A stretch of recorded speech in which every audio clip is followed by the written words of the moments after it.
Hello' everyone, মোৰ অন্য এটা মিনি ব্লগলৈ আপোনালোকক সকলোকে স্বাগতম জনাইছোঁ আৰু লগতে ভোগালী বিহুৰ শুভেচ্ছা জ্ঞাপন কৰিছোঁ। আৰু আজি বনাই আছোঁ নিমকি।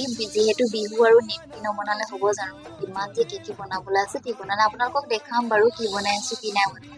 এইখিনি মই ৰিফাইন তেল মঠি লৈছোঁ দেখিছে ন, আৰু প্ৰায়ভাগেতো জানেই নিমকি বনাবলৈ, তথাপিতো আপোনালোকক দেখাই দিছোঁ। আমাৰ ঘৰত নিমকিটো বনোৱা হয় আৰু প্ৰতি বছৰে মানে এনেকৈ বনোৱা হয়। তাকে কাটি লৈছোঁ, ইফালে তেল গৰম কৰিছোঁ, হাজবেণ্ডেও হেল্প কৰি দিছে।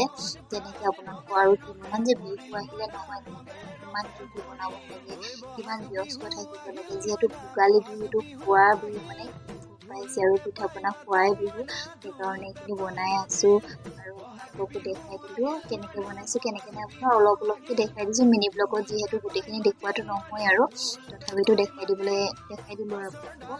আৰু যদি মোৰ মিনি ব্লগ বিলাক ভাল লাগিছে লাইক কমেণ্ট শ্বেয়াৰ ছাবস্ক্ৰাইব কৰি দিব। আজিলৈ আহিছোঁ, বাই।